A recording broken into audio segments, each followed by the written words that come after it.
Hello students. मैं दीपक नैन मां शारदे पावटा के ऑनलाइन प्लेटफॉर्म पर आपका स्वागत करता हूं।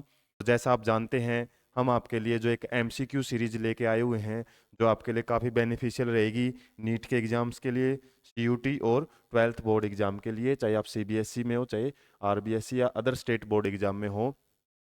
तो इसी सीरीज में हमने क्या क्वेश्चंस कर लिए हैं फिलहाल, और बात करें यदि हम चैप्टर की, तो चैप्टर नंबर फिलहाल हमारा चल रहा है 6 ओल्ड के हिसाब से, ओल्ड एनसीईआरटी सिलेबस, और न्यू के हिसाब से चैप्टर नंबर जो हमारा 5 है वो है molecular basis of inheritance.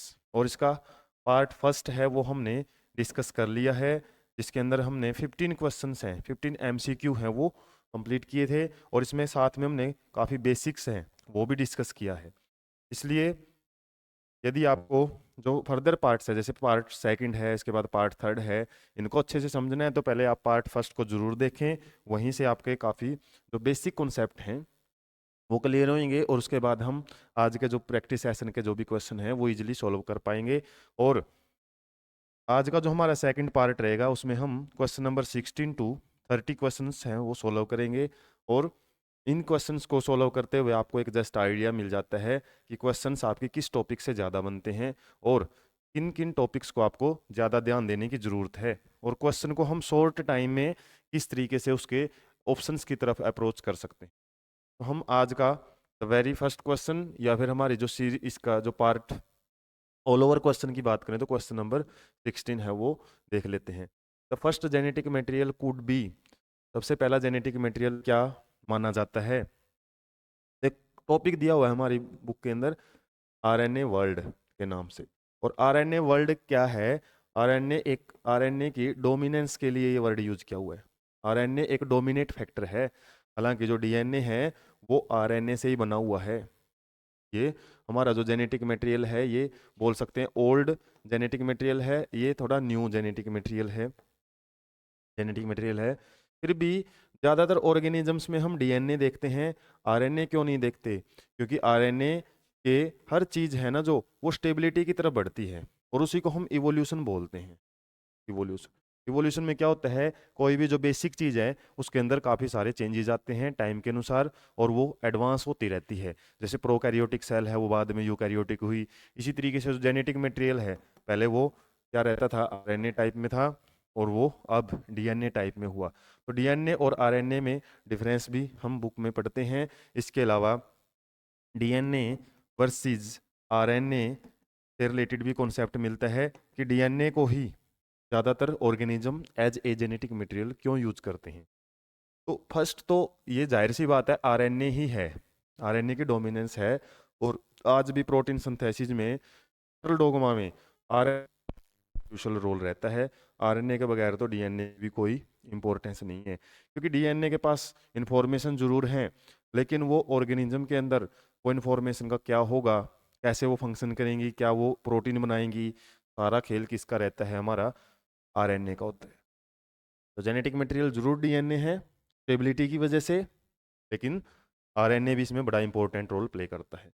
Next question देखते हैं, with regard to mature mRNA, mature mRNA के रिगार्डिंग में यूकैरियोट्स में मैच्योर एमआरएनए एक नाम हम पढ़ते हैं, और ये क्या होता है, एक प्रकार का पोस्ट ट्रांसक्रिप्शनल मॉडिफिकेशन के बाद बनता है।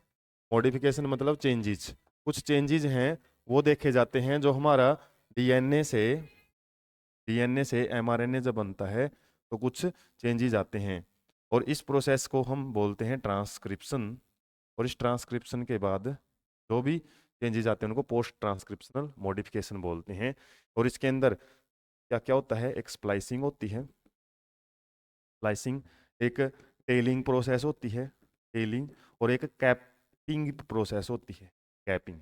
कैपिंग मतलब हेड रीजन पे एक हम प्रोटेक्टिव लेयर है वो, या प्रोटेक्टिव स्ट्रक्चर है वो एक लगा देते हैं, मिथाइलेटेड ग्वाइनिन एक स्ट्रक्चर लगाई जाती है, जिससे एंजाइम है वो हेड रीजन से उसको कट ना कर सके। टेलिंग में हम क्या करते हैं, पॉली एडनिन की एक टेल है वो लगा दी जाती है, जिसमें 200 से 300 एडनिन के मॉलिक्यूल्स वो लगा दिए जाते हैं हमारे इसके ऊपर, एमआरएनए के ऊपर।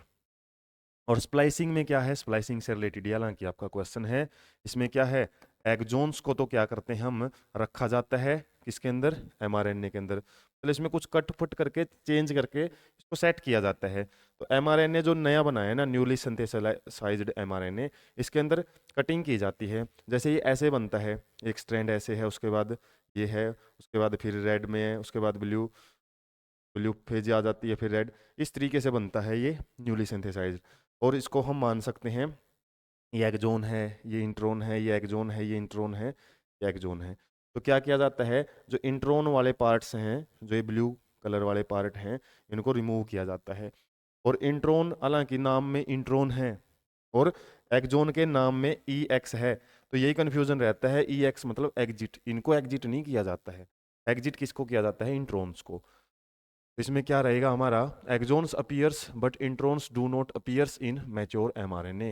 ये बात ठीक है, एक्सोन को तो रखा जाता है, इंट्रोन्स को रिमूव कर दिया जाता है, मतलब वो अपीयर नहीं होंगे। ऑप्शन हमारा यही ठीक है।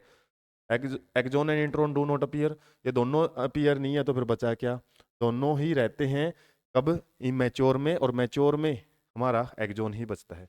इंट्रोन्स अपीयर्स, ये उल्टा है उस स्टेटमेंट का, बोथ अपीयर, ये भी गलत है। तो फर्स्ट ऑप्शन हमारा ठीक रहेगा।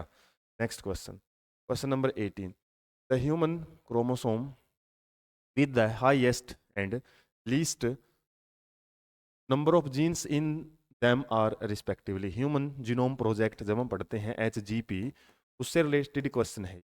और इसमें जब हमने क्रोमोसोम्स की क्या करनी शुरू की, उनकी जो नाइट्रोजिनस बेस है उनकी सीक्वेंस पता करनी शुरू की, तो उससे क्या पाया गया कि भाई कौन सा जो क्रोमोसोम है, क्रोमोसोम नंबर फर्स्ट है, जो क्रोमोसोम नंबर फर्स्ट, ये सबसे ज़्यादा क्या लिए मिला, नाइट्रोजिनस बेस, या फिर नंबर ऑफ जीन भी हम बोल सकते हैं। नंबर ऑफ जीन है, सबसे ज़्यादा क्रोमोसोम फर्स्ट पे रहते हैं। और ये क्रोमोसोम फर्स्ट की ही जो सीक्वेंसिंग है वो सबसे लास्ट में फाइंड आउट की गई। शुरुआत इससे नहीं हुई, शुरुआत में तो हालांकि अदर थे, लेकिन सबसे लास्ट में जो हमारा क्रोमोसोम 1 है ना, जैसे 23 के 23 क्रोमोसोम जब हम क्या कर रहे थे, सीक्वेंसिंग इनकी फाइंड आउट कर रहे थे, क्योंकि 23 46 करने की जरूरत नहीं है। 23 क्या है, एक बार 23 कर ली ना, तो ये पेयर में ही रहती है 23, अदर 23 तो हम क्या करते हैं, एक सेट की ही सीक्वेंसिंग करते हैं। तो इसमें जो क्रोमोसोम फर्स्ट है उसको ही सबसे लास्ट में, क्योंकि ये सबसे लॉन्गेस्ट या फिर सबसे ज़्यादा जीन इसी क्रोमोसोम पे, और वाई सबसे छोटा क्रोमोसोम होता है, और इसी पे क्या रहते हैं, लगभग 231 जीन्स हैं वो प्रेजेंट रहते हैं। क्रोमोसोम 1 पे काफ़ी सारे जीन्स हैं वो मिलते हैं। उसके बाद हम आगे बढ़ते हैं, who amongst the following scientists had no contribution in development of the double helix model of the structure of DNA। कौन से ऐसे साइंटिस्ट हैं इसमें जिन्होंने डबल हेलिक्स स्ट्रक्चर से रिलेटेड कोई कंट्रीब्यूशन नहीं दिया। चारगफ ने चारगफ रूल दिया था, हमने पढ़ा है फर्स्ट पार्ट में भी। ड्यूप्लेक्स को समझने में बड़ा रोल है, ड्यूप्लेक्स या फिर जो डबल स्ट्रैंडेड स्ट्रक्चर है, डबल स्ट्रैंडेड स्ट्रक्चर को समझने में बड़ा रोल है। इसके अलावा जो विल्किन है और फ्रैंकलिन है, इन्होंने एक्सरे डिफ्रैक्शन से, एक्सरे डिफ्रैक्शन से जो डीएनए की स्ट्रक्चर्स है, डीएनए की स्ट्रक्चर्स है वो समझी थी। और इसी एक्सरे डिफ्रैक्शन को अच्छे से स्टडी करके जो वाटसन और क्रिक हैं, वाटसन एंड क्रिक नाम के जो साइंटिस्ट हैं, इन्होंने हमारा जो डबल हेलिक्स स्ट्रक्चर है वो दी थी। डबल हेलिक्स स्ट्रक्चर के क्या क्या रूल हैं वो चारगफ ने एक्सप्लेन किया था। मैसेल्सन और स्टाहल ने क्या एक्सप्लेनेशन दी थी, इन्होंने सेमी कंजर्वेटिव मोड को एक्सपेरिमेंटली प्रूव किया था। सेमी कंजर्वेटिव मोड को इन्होंने क्या किया था, एक्सपेरिमेंटली, नाइट्रोजन 15 लेके, नाइट्रोजन 15 का एक आइसोटोप, हैवी आइसोटोप लेके। इसके अलावा हार्स एंड चेस ने, तो हमने फर्स्ट पार्ट में पढ़ा भी था, क्या किया था, उन्होंने ये फाइंड आउट किया था कि, कंक्लूजन क्या था कि बैक्टीरियोफेज वायरस से ई कोलाई के अंदर क्या चलता है, केवल आरएनए या फिर उसका जो न्यूक्लिक एसिड है वो जाता है, प्रोटीन नहीं जाता। ये साइंटिस्ट बड़े बेनिफिशियल हो सकते हैं, इनसे रिलेटेड भी काफ़ी क्वेश्चन आपको मिलते हैं। नेक्स्ट क्वेश्चन देख लेते हैं, DNA polymer, DNA is a polymer of nucleotide which are linked to each other by 3-5- phosphodiester bond. ये याद रखना आपने, फॉस्फोडाइएस्टर बॉन्ड है वो प्रेजेंट होता है इसमें न्यूक्लियोटाइड्स के बीच में। टू प्रिवेंट पॉलीमराइजेशन, मतलब एक हमारे पास न्यूक्लियोटाइड है, दूसरा न्यूक्लियोटाइड है, एक का क्या होएगा 3' एंड और दूसरे का 5' एंड है ना, वो आके जुड़ते हैं आपस में। और जब ये जुड़ते हैं तो यहीं पे क्या बनता है हमारा फॉस्फो डाइएस्टर बॉन्ड बनता है। तो यही पूछ रहा है कि इस पॉलीमराइजेशन को रोकने के लिए, इनको जोड़ने को रोकने के लिए हमको क्या करना पड़ेगा, क्या मॉडिफिकेशन हम कर सकते हैं। तो जाहिर सी बात है, एक साइड में 3' एंड का OH ग्रुप और इस साइड का जो फॉस्फेट ग्रुप है, फॉस्फेट ग्रुप है, और ये OH किसका है, शुगर का, शुगर का OH ग्रुप और फॉस्फेट ग्रुप है जो, वो आके बॉन्ड बनाते हैं। और इन्हीं के बीच में जो बॉन्ड है वो कैसा बनता है फिर, फॉस्फोडाइएस्टर बॉन्ड। तो 3' पे जो OH है ना, इसी को यदि हमने रिमूव कर दिया या फिर मॉडिफाई कर दिया 3' वाले OH को, तो हम क्या कर सकते हैं, हमारी पॉलीमराइजेशन है उसको रोक सकते हैं। तो 2 वाले से कोई फर्क नहीं पड़ेगा, बी और सी नहीं हो सकता, तो हमारा जो आंसर है वो ए यहाँ पे करेक्ट रहेगा। तो फॉस्फोडाइएस्टर के आपको पता होना चाहिए कि किन किन जो हमारे पोलैरिटी है उसके बीच में बनता है। नेक्स्ट हम देख लेते हैं, discontinuous synthesis of DNA occurs in one strand because. जो हम रेप्लिकेशन पढ़ते हैं, तो रेप्लिकेशन के अंदर कुछ स्ट्रक्चर है वो देखी जाती है। जैसे एक 5' एंड है, ये इसका 3' एंड है, ये 3' है, तो ये 5' है। तो हमारा जो सिंथेसिस है अभी हमने पढ़ी थी, जो डायरेक्शन सिंथेसिस की क्या रहती है, 3' टू 5' नई स्ट्रैंड की, नई स्ट्रैंड जो होता है ना वो 3' टू 5' बनता है। तो इसकी 3' है, इस साइड में 5' एंड है वो आगे की तरफ बढ़ता रहेगा। लेकिन इसके केस में क्या रहेगा हमारा, ये टुकड़ों में है वो सिंथेसिस होएगी, मतलब 3' टू 5' 3' टू 5' 3' टू 5' इस तरीके से अपोजिट पोलैरिटी में हमारी जो कौन सी स्ट्रैंड है, इसको हम लैगिंग स्ट्रैंड बोलते हैं, लैगिंग। ये टूट टूट के आगे बढ़ती है, जबकि ये क्या है, एक लीडिंग स्ट्रैंड का काम करती है, लीडिंग। मतलब जो स्ट्रैंड इसको, टेम्पलेट स्ट्रैंड इसको यदि मिल जाती है 5' टू 3' एंड, तो क्या है हमारी स्ट्रैंड कंटिन्यूस बढ़ती है। तो ये आपसे पूछा हुआ है, because DNA dependent, DNA polymerase, ये एक डीएनए पॉलीमरेज की फुल फॉर्म नाम है, जो इंजाइम होता है, catalyse the polymerization only in one direction 5' to 3' end. तो ये 5' टू किसकी बात करते हैं हम, ज़्यादातर टेम्पलेट स्ट्रैंड की ही बात करते हैं, न्यूली सिंथेसाइज की बात नहीं करते। न्यूली सिंथेसाइज में तो ये जो फॉस्फोडाइएस्टर बॉन्ड है ना वो समझते हैं हम। फॉस्फोडाइएस्टर बॉन्ड 3' टू 5' की डायरेक्शन में बनता है, जबकि टेम्पलेट स्ट्रैंड हम कौन सी यूज करते हैं, 5' टू 3' एंड। तो इसकी डायरेक्शन एक यूनिक ही है डीएनए पॉलीमरेज एंजाइम की, ये अदर डायरेक्शन में काम नहीं कर सकता। जैसे इसकी थे ना, ये 5' टू, जो ये 3' है ना, 3' टू 5' में नहीं काम कर सकता टेम्पलेट स्ट्रैंड की, फिर इसको क्या करना पड़ता है, रुक रुक के आगे बढ़ना पड़ता है। डायरेक्शन तो न्यूली सिंथेसाइज स्ट्रैंड की तो यही रहेगी, मतलब अपोजिट पोलैरिटी में। जैसे इसकी स्ट्रैंड ये 5' मानने का तो ये 3' हो जाएगी, यहाँ पे ये 5' मान के चलेगा तो इस तरीके से को 5' स्ट्रैंड ही चाहिए सिंथेसिस के लिए, ये 3 से नहीं स्टार्ट कर सकता। यही रीजन है इसका, सबसे मेन रीजन इसका यही है। ऐसा कोई वो नहीं है कि वेरी लॉन्ग हो जाता है इसलिए रुक रुक के सिंथेसिस होती है, कोई लॉजिकल रीजन नहीं है।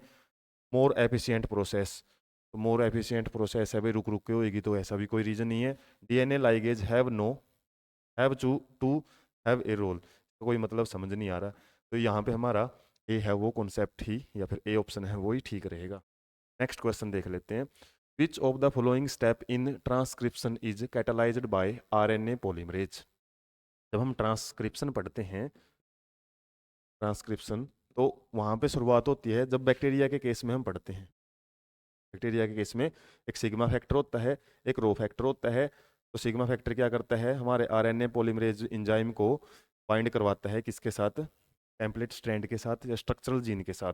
और रो फैक्टर क्या है, जब हमारी सिंथेसिस पूरी हो जाती है, आरएनए बन जाता है, तो ये रिमूव करवा देता है।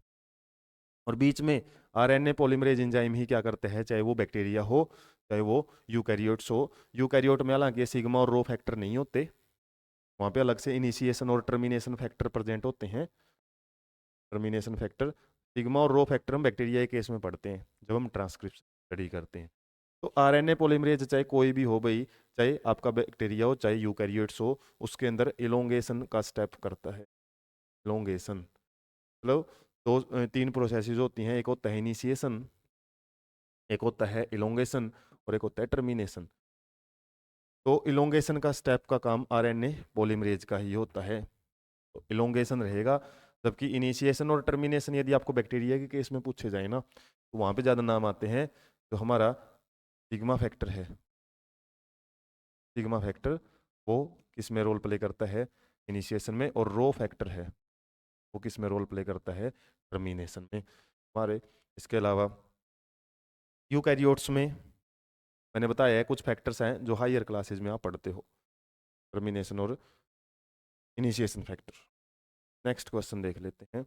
Control of gene expression takes place at level of, इसके लेवल पे है वो ट्रांसक्रिप्शन। ये ओ ए है ना, ये ऑप्शन है, यहाँ पे आना चाहिए था, मिस प्रिंटिंग में है ये। तो इसके लेवल पे हम जीन एक्सप्रेशन को क्या कर सकते हैं, कंट्रोल कर सकते हैं। ये क्वेश्चन आपका रेगुलेशन ऑफ जीन एक्सप्रेशन, और इसमें अलग अलग लेवल दिए हुए हैं। और उन लेवल की खास बात क्या है कि जब तक आप ट्रांसक्रिप्शन शुरू नहीं होती है, उससे पहले के लेवल को आप स्टॉप कर सकते हो, रोक सकते हो। लेकिन एक बार ट्रांसक्रिप्शन हो गई, एमआरएनए यदि बन गया, उसके बाद तो प्रोटीन सिंथेसिस बनेगी। प्रोटीन सिंथेसिस को बनने से फिर कोई नहीं रोक सकता, प्रोटीन बनने से। तो एमआरएनए तक ही हम इसको रेगुलेट कर सकते हैं। तो रेगुलेशन बड़ा जरूरी है, हर चीज़ का एक कंट्रोल जरूरी है। हम प्लग लगा के रखते हैं, तो ऐसे तो हर चीज़ यदि प्लग ना हो, मान लो हमारे में इलेक्ट्रिक इक्विपमेंट में, तो क्या हो, हर टाइम जैसे स्विच ऑन किया तो वो, या फिर जैसे ही उसका प्लग लगाया तो उसके बाद क्या होएगा, हम उस चीज़ को कंटिन्यूसली यूज कर सकते हैं। तो इसमें भी आपको control on end of process है वो करना पड़ता है। हमारे बॉडी के अंदर भी चलता है लैक ओप्रोन, इसी मॉडल को समझाता है लैक ओप्रोन। तो ये किस लेवल पे आपसे पूछा है, हम कर सकते हैं वो ट्रांसक्रिप्शन के लेवल पे ही रेगुलेशन हो सकता है। ऑन ऑफ प्रोसेस है भाई, ये प्रोसेस हमको कंप्लीट करवानी है, प्रोटीन बनाना है या नहीं बनाना बॉडी में, किस प्रोटीन की जरूरत है या किसकी नहीं जरूरत, उसके लिए ये प्रोसेस यूज की जाती है, ट्रांसक्रिप्शन ट्रांसलेशन। तो ये ट्रांसक्रिप्शन लेवल पे ही हम स्टॉप कर सकते हैं, ट्रांसलेशन लेवल पे नहीं स्टॉपेज होता है। डीएनए रेप्लिकेशन में भी नहीं रेगुलेशन होता है। तो हमारा ऑप्शन ए है वो यहाँ पे करेक्ट रहेगा। नेक्स्ट हम बढ़ लेते हैं। Regulatory proteins are accessory proteins that interact with RNA polymerase. RNA polymerase हमने पढ़ा था, क्या था ये, इलोंगेशन में, इलोंगेशन जो स्टेप होता है ट्रांसक्रिप्शन का, उसमें इंपॉर्टेंट रोल प्ले करता है। तो इससे रिलेटेड आपसे पूछा हुआ है कि कौन से कुछ ऐसे एसेसरी प्रोटीन्स होते हैं सहायक, जो आरएनए पॉलीमरेज के साथ बाइंड करते हैं, तो वो क्या कर सकते हैं। विच of the following statement is correct about regulatory protein. तो रेगुलेटरी प्रोटीन क्या कर सकते हैं, ये एक्टिवेटर का काम भी कर सकते हैं, हमारी प्रोसेस को बढ़ा भी सकते हैं, और ये रिप्रेसर का काम भी कर सकते हैं। दोनों काम एक्चुअली में ये कर सकते हैं। Interact with RNA polymerase but do not effect, effect तो करेंगे ही करेंगे, ऐसा नहीं है कि इफेक्ट नहीं करते हैं। ओनली डिक्रीज नहीं कर सकते, ना ये ओनली इंक्रीज कर सकते। कुछ ऐसे होते हैं जो स्ट्यूमुलेटर होते हैं, स्ट्यूमुलेटर्स, या फिर एक्टिवेटर्स भी बोला जाता है, एक्टिवेटर्स, और कुछ होते हैं, और इसने कोई जिक्र नहीं किया है अभी कौन से हैं, एसेसरी में कहा है। और ये दोनों चीज़ें जरूरी हैं, रोकना भी जरूरी है और एक्टिवेट करना भी जरूरी होता है, और दोनों काम किए जा सकते हैं आरएनए पॉलीमरेज के साथ बाइंड करके। तो ऑप्शन ए हमारा करेक्ट रहेगा। Next, which was the last human chromosome, ये अभी हमने डिस्कस किया था ह्यूमन जीनोम प्रोजेक्ट में। सबसे लास्ट में कौन से क्रोमोसोम की सीक्वेंसिंग की गई थी, वो क्रोमोसोम फर्स्ट है। एनसीईआरटी में स्पेशली दिया हुआ है इसके बारे में भी detail. Which of the following are the function of RNA, RNA क्या क्या काम कर सकता है वो आपसे पूछा हुआ है। ये अबो वाला, हालांकि टाइपिंग में नीचे आना चाहिए था, फिर भी हम देख लेते हैं। It is a constituent component of ribosome, ribosome बनाता है ये आरएनए, और आरएनए से ही हमारे राइबोसोम बनते हैं, राइबोसोमल आरएनए नाम ही है इसका। It carries amino acid ribosome to ribosome, ये टीआरएनए का काम है, transfer RNA. It carries genetic information from DNA to, ये किसका काम है एमआरएनए का। तो तीनों एमआरएनए, टीआरएनए, आरआरएनए हैं, ये बड़ा ही इंपॉर्टेंट फंक्शन है वो करते हैं किसमें, ट्रांसलेशन में। ट्रांसलेशन आरएनए के बगैर बिल्कुल अधूरी है भाई। तो ट्रांसलेशन में ही तीनों आरएनए का रोल है वो पढ़ते हैं। All of the below statement है ये जो आपकी सही रहेगी, ऑप्शन सही रहेगा। Next, while analysing, experimental based question है। डीएनए ऑफ ऑर्गेनिज्म, जब हम एक डीएनए है ऑर्गेनिज्म का वो स्टडी कर रहे हैं, उसके अंदर 5386 या 5386 क्या है न्यूक्लियोटाइड्स हैं, ये हमने फाइंड आउट कर लिए। विच प्रोपोर्शन, और उसका प्रोपोर्शन जब हमने फाइंड आउट किया तो एडेनिन का मिला है 29%, ग्वाइनिन का मिला है 17, साइटोसिन का 32 और थायमिन का 17। और चारगफ रूल में हमने क्या पढ़ा था फर्स्ट पार्ट में, चारगफ रूल में हमने डिस्कशन किया था जितना एडेनिन होता है उतना ही थायमिन होता है, यदि क्या हो हमारा डबल स्ट्रैंडेड डीएनए हो तब। और जितना हमारा साइटोसिन है उतनी ही अमाउंट किसकी मिलेगी, ग्वाइनिन की मिलेगी। लेकिन यहाँ पे देखो एडेनिन 29% है और ये 17% है, इसका मतलब ये वाला तो रूल यहाँ पे चारगफ रूल तो काम नहीं कर रहा है। इसका मतलब डीएनए क्या है, डबल स्ट्रैंडेड तो वो हो ही नहीं सकता। तो लीनियर है या सर्कुलर है, सर्कुलर हालांकि प्रोकैरियोट्स में मिलता है और लीनियर हमारे यूकैरियोटिक सेल्स में ज़्यादा मिलता है। तो वो डबल स्टैंडर्ड तो है नहीं है, तो क्या बच गया फिर, सिंगल स्टैंडर्ड ही बचा है। नो कंक्लूजन, कंक्लूजन तो निकाल सकते हैं, ऑप्शन हमारा सिंगल स्टैंडर्ड की तरफ ही जाएगा क्योंकि ये रूल नहीं लग रहा ना इसके अंदर इक्वलिटी वाला। Next, A bacterium grown over a medium having radio active S35 sulphur 35 और एक होता है सल्फर 32। ये नॉर्मल सल्फर होता है, ये सल्फर का हैवी, हैवी तो नहीं बोलेंगे, radio active, radio active isotope है। और रेडियो एक्टिव आइसोटोप हमने किसके, फॉस्फोरस के यूज किए थे और सल्फर के यूज किए थे। फॉस्फोरस 31 होता है वैसे तो, और यहाँ पे 35। तो ये यदि हम ये आइसोटोप यूज करते हैं तो किसके लिए हमने यूज किए थे, ये हर्श एंड चेस एक्सपेरिमेंट में की, हर्श एंड चेस एक्सपेरिमेंट में।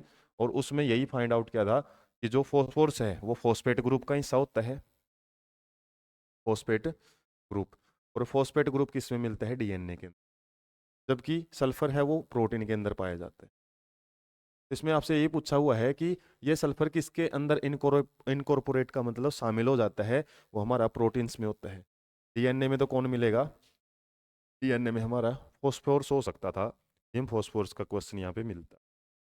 तो इस तरीके से प्रोटीन इसका आंसर रहेगा। आज के सेशन का सेकंड लास्ट क्वेश्चन है question number 29। Leading strand during DNA replication is formed. तो लीडिंग स्ट्रैंड और लैगिंग स्ट्रैंड अभी हमने डिस्कशन किया था रेप्लिकेशन के टाइम, रेप्लिकेशन के टाइम क्या होता है, दो स्ट्रैंड बनती हैं। तो लीडिंग स्ट्रैंड है वो कंटिन्यूसली बनती है, और जो लैगिंग स्ट्रैंड है में हमने देखा था लैगिंग स्ट्रैंड वो क्या है, डिसकंटिन्यूस बनती है, डिसकंटिन्यूस। और ये भी पता था क्यों, क्योंकि हमारा जो डीएनए डिपेंडेंट डीएनए पॉलीमरेज, चलो डीएनए को पढ़ के डीएनए बनाना, डीएनए की कॉपी होती है, होता है डीएनए डिपेंडेंट आरएनए पॉलीमरेज। ये क्या होता है, ये आरएनए पॉलीमरेज की फुल फॉर्म मतलब एक पूरा नाम रहता है भाई, डीएनए को पढ़ के और आरएनए बनाता है। और एक होता है RNA dependent DNA polymerase. RNA को पढ़ के डीएनए बनाना ये किस में होता है, रिवर्स ट्रांसक्रिप्शन में, रिवर्स ट्रांसक्रिप्शन। और रिवर्स ट्रांसक्रिप्शन कौन शो करते हैं, ज़्यादातर वायरसेस शो करते हैं। फिर नाम है, इनमें कंफ्यूज होने की जरूरत नहीं है, आपको ये देखना है कि लास्ट में बन क्या रहा है। डीएनए पॉलीमरेज है तो डीएनए बन रहा है, इसमें भी डीएनए पॉलीमरेज में एमआरएनए बन रहा है। और एमआरएनए किस प्रोसेस में बनता है, ट्रांसक्रिप्शन में। और डीएनए किस में बनता है, रेप्लिकेशन। तो ये एक वर्ड से रिलेटेड आपके कॉन्सेप्ट हैं, वो घूम जाने चाहिए दिमाग में, तभी आप इजीली क्वेश्चंस अच्छे से सॉल्व कर पाते हो। लास्ट क्वेश्चन रहेगा आज के सेशन का, डीएनए रेप्लिकेशन से ही है। डीएनए रेप्लिकेशन कैसी प्रोसेस है, डीएनए रेप्लिकेशन जैसे हमारे पास दो स्ट्रैंड हैं डीएनए की, डबल स्ट्रैंडेड फॉर्म होती है, तो एक स्ट्रैंड ये अलग हो जाती है, दूसरी स्ट्रैंड ये तरीके से आगे चली जाती है। और आगे क्या रहेगा, हम यदि देखें जो नई स्ट्रैंड बनेगी वो इस तरीके से, नई स्ट्रैंड है वो आगे फॉर्म होती है, नई स्ट्रैंड है वो न्यूली स्ट्रैंड है वो आगे बनती रहती है। इसके अलावा इससे भी आगे क्या होएगा फिर, यदि हम बात करें जो ब्लू वाला कलर है, इससे क्या है एक स्ट्रैंड तो ऐसी बनेगी, और इससे ब्लू जो येलो कलर है वो एक नई स्ट्रैंड बना लेता है। तो एक स्ट्रैंड है वो तो पुरानी रहती है हमेशा, और एक स्ट्रैंड नई ऐड होती है। इसमें देख सकते हैं ये येलो वाली स्ट्रैंड है वो पहले थी, और इसमें रेड वाली स्ट्रैंड थी। नई वाली स्ट्रैंड है वो, ये ब्लू वाली स्ट्रैंड ओल्ड थी, और जो येलो वाली स्ट्रैंड बनी है ना इसमें, ये न्यू स्ट्रैंड बनी है। तो क्या है, इसी को बोलते हैं semi conservative. Semi conservative, semi का मतलब है नई स्ट्रैंड जो बनती है उसमें आधा जो पार्ट है ना वो कंजर्व रहता है। कंजर्व मीन्स वो पेरेंट से आया है ना, as it is. Newly synthesize strand है वो नई बनती है। आधा कंजर्वेशन हमको देखने को मिलता है। और हमने ये भी पढ़ा था कि डिसकंटिन्यूअस स्ट्रैंड भी बनती है। डिसकंटिन्यूअस स्ट्रैंड है वो बनती है कौन सी? Lagging strand. Lagging strand discontinuous है, जबकि जो हमारी लीडिंग स्ट्रैंड होती है वो क्या होती है? वो मिलेगी आपको कंटिन्यूस। तो कंटिन्यूस और डिसकंटिन्यूस दोनों है, तो इसलिए डिसकंटिन्यूस भी कैसा है? सेमी डिसकंटिन्यूस है। सेमी कंजर्वेटिव और सेमी डिसकंटिन्यूस, ये आपका ऑप्शन है वो रहेगा। ऑप्शन पढ़ के ही हम कॉन्सेप्ट की तरफ लॉजिकली जा सकते हैं कि वे किससे रिलेटेड। सेमी डिसकंटिन्यूस क्यों बोल रहा है? क्योंकि एक लीडिंग है और एक लैगिंग है। लीडिंग वाली है हमारी वो कंटिन्यूस है, दूसरी वाली क्या है? डिसकंटिन्यूस है। तो टोटली कंटिन्यूस नहीं बोल सकते ना टोटली डिसकंटिन्यूस, तो सेमी डिसकंटिन्यूस बोल सकते हैं या फिर सेमी कंटिन्यूस बोल सकते हैं। तो सेमी कंटिन्यूस तो इसमें आया नहीं है, तो सेमी डिसकंटिन्यूस है और सेमी डेरिवेटिव है। इस तरीके का आज भी हमने जो 30 क्वेश्चन है वो सोल्व किए हैं। ऐसे ही जो बचे हुए 31 से 45 क्वेश्चन हैं वो हम नेक्स्ट पार्ट में सोल्व करेंगे। और इस तरीके से आपको जो चैप्टर का एक ओवरव्यू है साथ साथ में वो भी होता रहेगा, प्रैक्टिस होती रहेगी। बाकी ऐसे ही सेशंस के लिए चैनल को सब्सक्राइब रखें और वीडियो को ज़्यादा से ज़्यादा शेयर करें। Thank you so much.